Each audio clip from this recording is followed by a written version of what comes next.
والضحى والليل إذا سجى ما ودعك ربك وما قلى وللآخرة خير لك من الأولى ولسوف يعطيك ربك فترضى। আলো লাইটিং তোমার মধ্যে ছিল, এই জন্য তোমার জীবনের স্পন্দন ঠিক ছিল। যেরকম সুবহানাল্লাহ। যে রূহ বিচরণ করেছে তোমার মধ্যে, যেরকম সুবহানাল্লাহ। পুষলা তারে, রাখলা তারে, ছিল তোমার মধ্যেই, তোমার ঘরেই যার বাস, তোমার ঘরেই যার ঠিকানা। চিনলাম না তুমি কোনদিন তারে। এই জন্যই আক্ষেপ করে কবি বলেন, চিরদিন পোষিলাম অচিন পাখি, ভেদ পরিচয় দেয় না আমায়,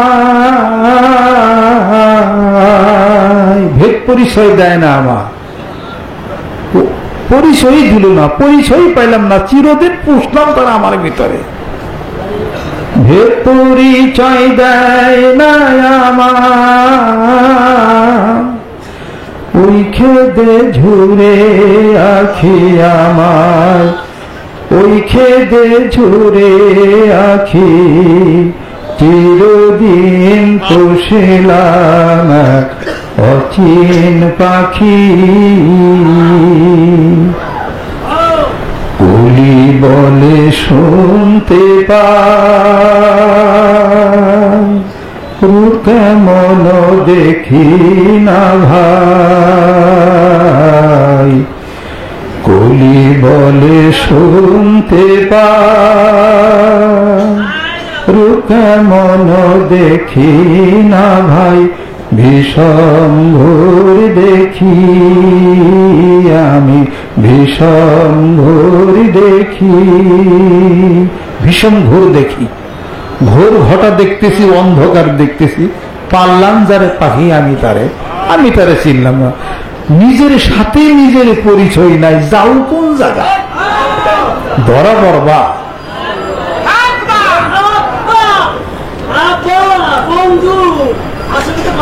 ধরা পড়তেই হবে, হিসাব করে চিনা জানা যাইতে হবে। খুঁজি তারে আসমান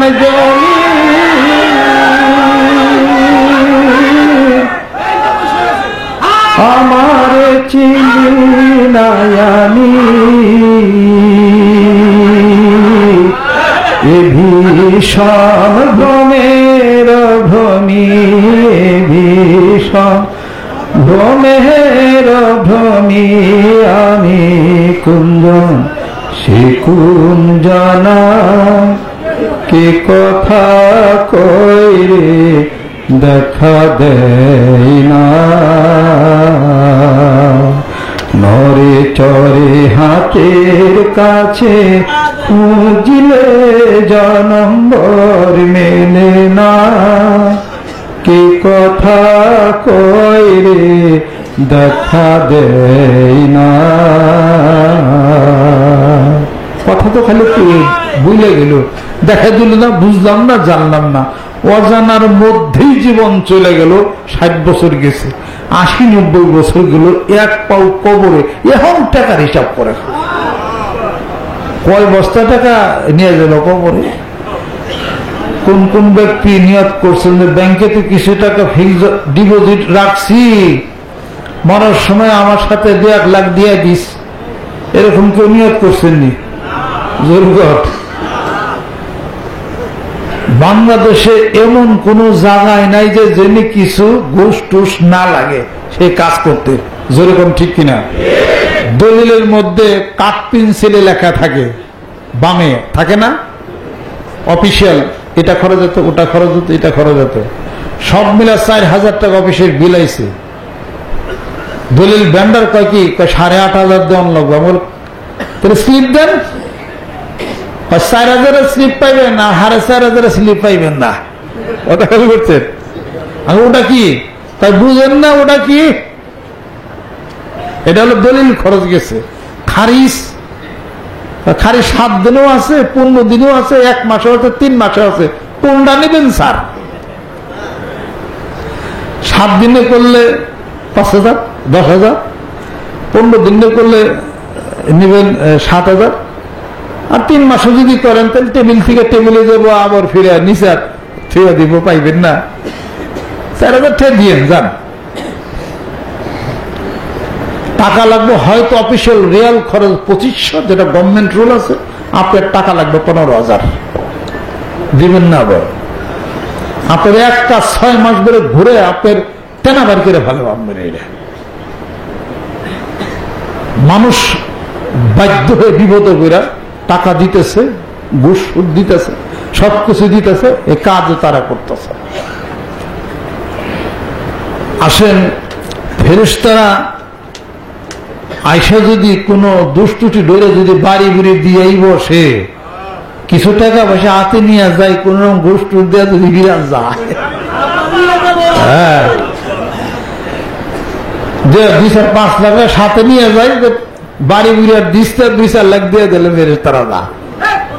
ফেরেশতারা বলে টাকা চাই না, আল্লাহর জিকির সাথে আসিস, ঘুষের টাকা লাগবে না। যেরকম আল্লাহর জিকির যদি সাথে থাকে টাকা লাগবে না। আল্লাহ হলো মানুষের দরকার। আল্লাহ মানুষকে বানাইছেন কেন? এই জিনিস মানুষ বুঝে না দেখে হলো ইন্না শিরকা লা যুলমুন আযীম।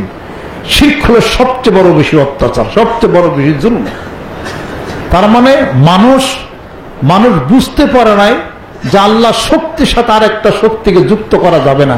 এই ব্যাপক মানুষ এটা বুঝে না, বুঝে না দেখেই সে তার নিজের উপরে জুলুম অত্যাচার সে করেছে। এটার না, এই জন্য শিরকের নাম হলো সবচেয়ে বড় বেশি জুলুম অত্যাচার। জুলুম সে কার উপরে করেছে? নিজের উপরে জুলুম করেছে। আপনার আমার মতো মানুষ আল্লাহর উপরে জুলুম করে আল্লাহর সাথে কি পারা সম্ভব? যেরকম আল্লাহ বলেন, আমি তো তোরে লাঠিতে বাইরামো না, কায়দা মতো তোরে কান ধরে টান দিন, পুরা দেহ একলাই আইব। যেরকম সুবহানাল্লাহ। আল্লাহ বলেন, এত খাওয়া খাওয়াই করো, এত ওইটা ওটা হ্যান এত কিছু কাউ খারাপ, এমন অসুখ দিব না, গরুর গোস্ত খাওয়ান লাগবো না। হ্যাঁ, এমন এত টাকা পয়সা, এত টাকা টোকা করো, এত হিসাব পাতি করে আমি আল্লাহরে ভুলে যাই, এত কিছু করো, কিছু করুন না তো আমি এমন এক অসুখ দেব, বিদেশে যাবি 3 মাস অন্তর অন্তর রক্ত বদলে যাবি। যেরকম ঠিক কিনা? গেল 1 নম্বর। 2 নম্বর, এমন অসুখ দেব ডাক্তারও কইব যে 1 কাপ ভাত এর বেশি না। এমন অসুখ দেব ডাক্তারও কইব গরুর গোস্ত হারাম। এমন অসুখ দেব ডাক্তারও কইব যে খাসির গোস্তের কাছেই যাইতে, যেহেতু তার হাত বল হয়ে গেছে, কিছুই খাবার নাই, খালি একটা শশার খন্ড আর হলো পাতলা একটা রুটি ছাড়া আর কিছু না। টেহার বস্তা মাথায় করে গুঁড়ো গাজা। আল্লাহ বলে, এই ব্যাককল বান্দা শোনো, টাকা পয়সা হইলেই তোমার জীবনের শান্তি হবে না। তোমার জীবনের শান্তি আসতে পারে আমি আল্লাহর শরণে, আমি আল্লাহকে চেনো। যেরকম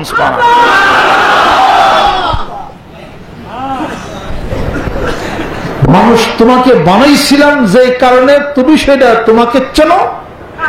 তোমারে চিনলেই তুমি আমারে চিনবে। তুমি তো চিনাচিনির মধ্যেই নাই, তুমি তো চিনাচিনির মধ্যেই তো তুমি না। তুমি তো কৌশি তুমি কেরা, তুমি কে সেটা কও না। তোমার মধ্যে আছে আগুন, মাটি, পানি, বাতাস, তোমার মধ্যে আছে। ফেরেশতার মধ্যে আছে শুধু খালি নূর দিয়ে বানাইছি, জিন জাতিরে আগুন দিয়ে বানাইছি, আর মানুষ তরে 4টা পদার্থ দিয়ে বানাইছি। 1 নম্বর, তুই কারা এটা বুঝাবে, আর তুমি কারা আবার বুঝো। ইন্নী জাইলুন ফিল আরদি খলিফা। মানুষ তুমি কে আবার জানো? এই পৃথিবীর বুকে আল্লাহ রাব্বুল আলামিন বলতেছেন, আমি আল্লাহর খলিফা, আমি আল্লাহর প্রতিনিধিত্ব করার জন্য এই পৃথিবীর বুকে মানুষকে পাঠাইলা। ও ফেরেশতারা, তোমরা কি বলো? ক্বালু আতাজআলু ফীহা মান ইফসিদু ফীহা ওয়া ইয়াসফিকুদ দিমা ওয়া নাহনু নুসাব্বিহু বিহামদিকা ওয়া নুকদ্দিসু লাক ক্বালা ইন্নী আ'লামু মা লা তা'লামুন। ফেরেশতারা বলতেছে, মারামারি, কাটাকাটি, হানাহানি, রক্তপাত করবে, আমরাই আপনার প্রশংসা করব এবং আপনার পবিত্রতা বর্ণনা করব। আল্লাহ বলতেছেন, ফেরেশতারে, আমি আল্লাহ যা জানি তোমরা তা জানো না। এই শুন মানুষ, তুই কারা?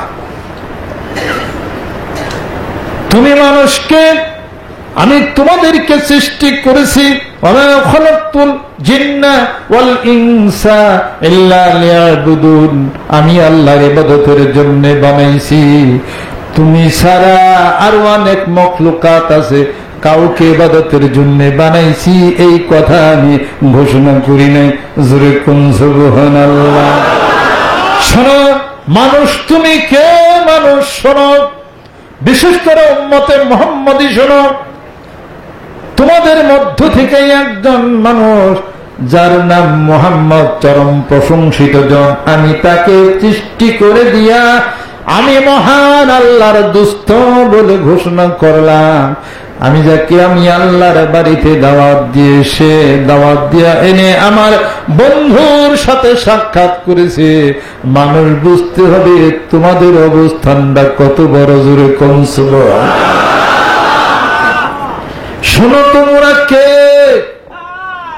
শোনো, তোমাদের অধীন গোটা বিশ্ব, পৃথিবীর সব কিছু করে দিয়েছে।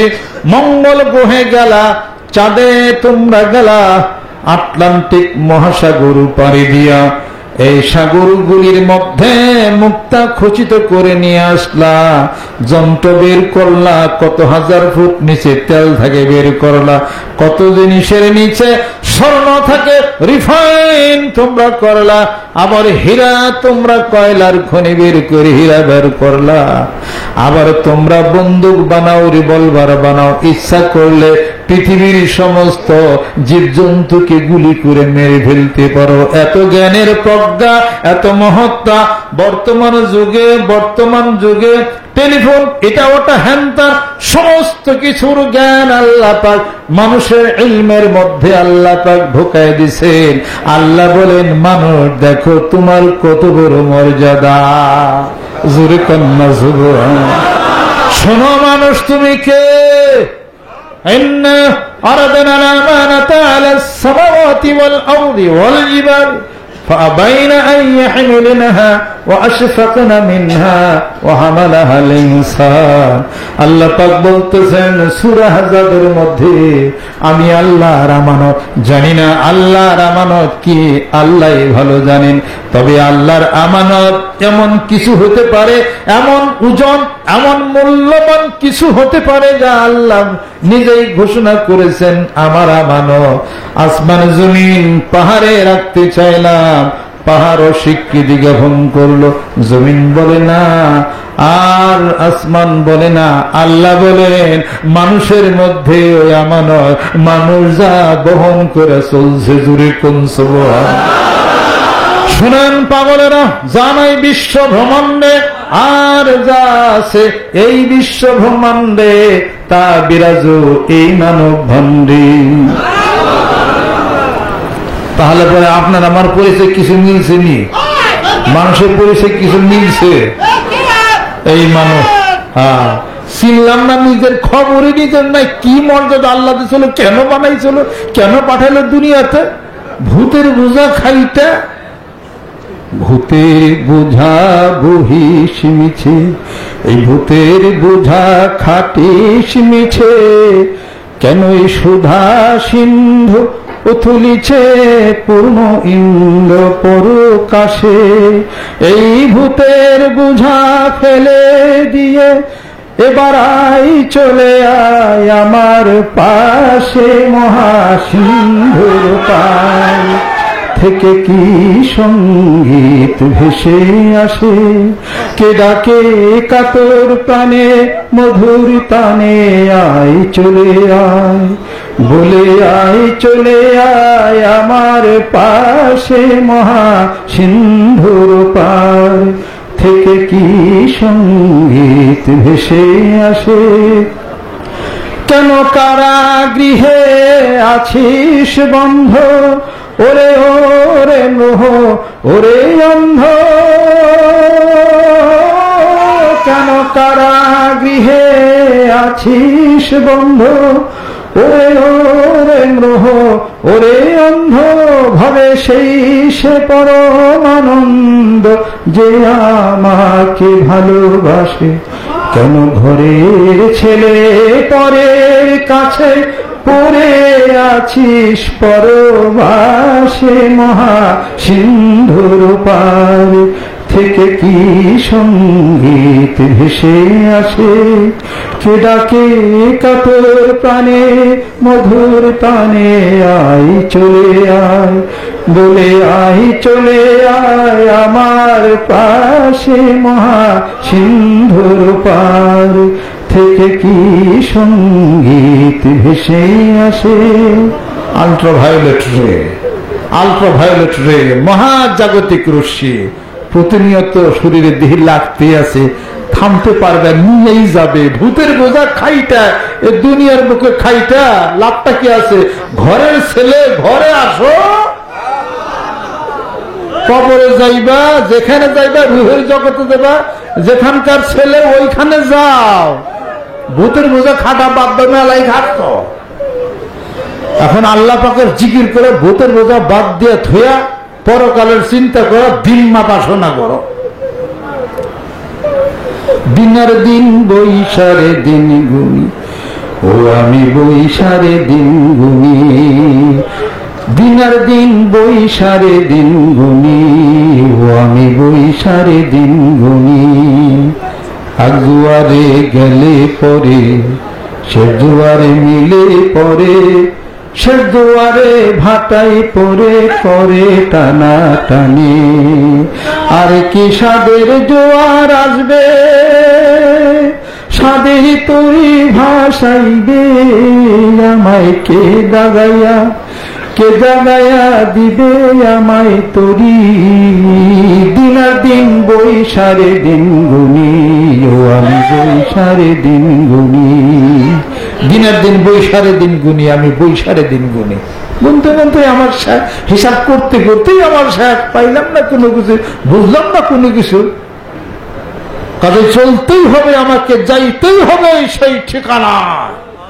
ওই ঠিকানা যাইয়া যদি ধরা পড়ে যায় তাহলে there is no rectification, এটার কোনো সুদ হবে না। যে গেলা সেই যে গেলা, আর তো ফিরা হবে না। সঙ্গে নিতে হবে বন্ধুরা আমার, সঙ্গে নিতে হবে কিছু যন্ত্রপাতি। টাকা নিলে চলবে না, পয়সা নিলে চলবে না, আর দু একটা বোম বানায়া নিলে চলবে না। ফেরেশতারা যদি আসে জিজ্ঞাসা যদি করে, একটা বোম যদি ফুটিয়ে দেন ফেরেশতা ভেঙে যাবে, অথবা একটা গুলি যদি করেন ফেরেশতা মারা যাবে। কোনো বোম চলবে না, গুলি চলবে না, কোন অস্ত্র চলবে না, কোন চাক্কু চলবে না, কোন চাইনিজ কুড়াল যেখানে চলবে না, ওইখানে চলবে মহান আল্লাহ রব্বুল আলামিনের জিকির। ওইখানে চলবে সুবহানাল্লাহ, ওইখানে চলবে আলহামদুলিল্লাহ, ওইখানে চলবে আল্লাহু আকবার, ওইখানে চলবে লা ইলাহা ইল্লাল্লাহু মুহাম্মাদুর রাসূলুল্লাহ। আল্লাহ ছাড়া কোন ইলাহ নাই, মুহাম্মদ সাল্লাল্লাহু আলাইহি সাল্লাম আল্লাহর প্রেরিত পুরুষ, আল্লাহর নবী, আল্লাহর বন্ধু। জোরে কোন সুবহানাল্লাহ। এখান থেকে চিনা জানা হইতে হবে, এইখান থেকে পরিচিতি হইতে হবে, মুখস্থ করতে হবে, কলমের মধ্যে কলমা বসাইতে হবে, তবে না এই কবরে গেলে 3টা প্রশ্নের উত্তর দেওয়া যাবে। মার রব্বুকা ওয়া মা দীনুকা ওয়া মান নাবিয়ুকা, তোমার রবকে, তোমার দিন কি, আমার আর তোমার নবীকে। 3টা প্রশ্নের উত্তর দিতে হবে। আল্লাহর পাগলেরা, 3টা প্রশ্নের উত্তর মুখস্থ করলে হবে না, কলব দিয়া, হৃদয় দিয়া, দিল দিয়া, মোহব্বত দিয়া, ইমানের জোর দিয়া, রাসূলের সাথে মোহব্বতের প্রেমের ভালোবাসার বন্ধন লাগাইলে তোমার নবীকে এই উত্তর দেওয়া সম্ভব হবে। আল্লাহর সাথে বন্ধুত্ব করলে, হুকুম আহকাম গুলি পালন করলে হয়ে যাবে। ইসলামের নিয়ম নীতিগুলো পালন করলে তোমার দিন কি উত্তর হয়ে যাবে, আর তোমার রব কে উত্তর হয়ে যাবে। 3টা প্রশ্ন মুখস্থ করতে হবে। এই জন্যে কলেমার ট্রেনিং এর ব্যবস্থা, কলেমার ট্রেনিং এর ব্যবস্থা, কলেমার উচ্চারণ। এই কলেমা কলবের সাথে, হৃদয়ের সাথে, অন্তরের সাথে সম্পর্ক প্রতিষ্ঠা করার জন্য আমার দরদি বন্ধুর নেতৃত্বে, যিনি মানিকগঞ্জ দরবার শরীফের জামে মসজিদে দক্ষিণ চত্বরে জান্নাতের বাগিচায় যিনি ঘুমিয়ে আছেন, একটা আশেক পাগলদের জিকিরের ট্রেনিং এর ব্যবস্থা মেলা মেলাইছে। আমরা তাই চলে যাব দুনিয়ার নশ্বর পৃথিবী ছেড়ে, পরকালের যাত্রী হয়ে যাইতেছি। মাথার চুলগুলি কালো ঝুলে সাদা হয়ে গেল, দাড়িগুলি সাদা হয়ে গেল, গেরার বল কমে গেল, গেরার লিগামেন্টে কাজ করে না, বসলে উঠতে পারে না, আবার উঠলে বসতে পারেন না, হাত পা টাচ ধরে আসে, চোখের জ্যোতি সমস্যা হয়ে গেল, ভীষণের সমস্যা হয়ে গেল, স্পাইনাল কর্ডে সমস্যা হয়ে গেল, বিলিবিলান্সের মধ্যে সমস্যা হয়ে গেল, কিডনিতে সমস্যা হয়ে গেল, কিডনি ভালো কাজ করে না, প্রেশার আপ ডাউন হয়ে গেল, ডায়াবেটিসের কারণে চোখের জ্যোতি কমে গেল, দাঁতের সমস্যা এসে গেল। আল্লাহ বলেন, বান্দারে আমি আল্লাহর কুদরতি হাত দিয়ে তোরে টানতেছি, এখনই কি তোমার জ্ঞান ফিরল না? কাজেই জীবিত থাকা অবস্থায় আমি আল্লাহর জিকিরের শান্তি দিতে পারি তোমাকে একমাত্র। আমি আল্লাহর জিকিরে শান্তি দিতে পারে, টাকাতে শান্তি দিবে না, ধন সম্পত্তিতে শান্তি দিবে না, তোমার সন্তানাদি স্ত্রী পরিজনে শান্তি দিবে না। আল্লাহ বলেন, শান্তি প্রাপ্ত হতে পারো একমাত্র আমি আল্লাহর জিকিরে। আলা বিযিকরিল্লাহি তাতমাইন্নুল কুলুব। আল্লাহ বলেন, বান্দারে আমার জিকিরই তোমার কলব প্রশান্ত হয়ে যাবে, শান্তি হয়ে যাবে। জিকির করে কি মানুষ সুস্থ হয়েছে কিনা জোরে জিকিরে বহু মানুষ সুস্থ, জোরে কোন সুবহানাল্লাহ। হুজুর হয়তো অপেক্ষাকৃত মেলায় মানুষ এসেছে, হুজুর হয়তো সুস্থ বেশি, কারণ হুজুর নামাজ পড়ে কিনা। সকালবেলা ভোরে ওঠা $1,00,000 মেডিসিন, $1,00,000 সালসা খাওয়ার সমান। সকালে ভোরে আমরা উঠি, উঠে সারে কিছু আমরা হালকা আমরা কিছু খাই, দুপুরে খাই, রেস্ট নেই, হাদিস শরীফ মানি, যেরকম ঠিক কিনা। যা খাই পেটে 3 ভাগ করে তার 1 ভাগ খাই, হাদিস শরীফ মানি। রাত্রিতে খায়া ঘুমাসি না, আমরা হাঁটা চলাফেরা করি, হাদিস শরীফ মানি, যেরকম ঠিক কিনা। মানার তালে আছি, 3 বেলা ওযু করি, সিস্টেম ঠান্ডা থাকে, মানার তালে আছি। গার মশে করি, মাথা মুখ ঠান্ডা থাকে, মানার তালে আছি। জিকির করি, ফিশন হচ্ছে, রেডিয়েশন হচ্ছে, ব্লাড সার্কুলেশন বাড়তেছে। এই ডান দিক থেকে কথা ওঠায়, লা ইলাহা ইল্লাল্লাহ বলি, নেগেটিভ পজিটিভ হচ্ছে, ব্লাড সার্কুলেশন শরীরে ভালো হচ্ছে, যার ফলে জামওয়ান নামক একটা পদার্থ আপনার এই নাকগুলোর মধ্যে ক্লট হইতো, এই ক্লট আর হবে না। ব্লাড সার্কুলেশন, ব্রিজ সার্কুলেশন হওয়ার কারণে হার্ট লাংস সুস্থ হওয়া শুরু করবে, মানুষ সুস্থ হয়ে যাবে। ওঠানামা করি, লা ইলাহা ইল্লাল্লাহ জিকির বলি, অতিরিক্ত বাতাস নাকের মধ্যে যায়, বেশি পরিমাণ অক্সিজেন যায়, অক্সিজেন বেশি দেওয়ার কারণে হার্ট লাংস সুস্থ থাকে, যেরকম সুবহানাল্লাহ। জিকির করে আত্মা সুস্থতা, দেহের সুস্থতা, মানসিক সুস্থতা, আল্লাহ বলেন তারপরে আমি আল্লাহ দিয়ে দিলাম শান্তি। জোরে কোন সুবহানাল্লাহ। মানিকগঞ্জ দরবার শরীফের নেতৃত্বে শারীরিক সুস্থতা, মানসিক সুস্থতা, দেহের সুস্থতা, পারিবারিক সুস্থতা, অর্থনৈতিক সুস্থতা, সকল প্রকার শান্তি, সুখ শান্তি নিশ্চিত করার জন্য, আল্লাহ জিকির করার জন্য এই দরবার শরীফে কেমন করে করা যায় তার একটা ট্রেনিং এর ব্যবস্থার মিলন মেলা মেলানো হয়েছে। জোরে কোন সুবহানাল্লাহ।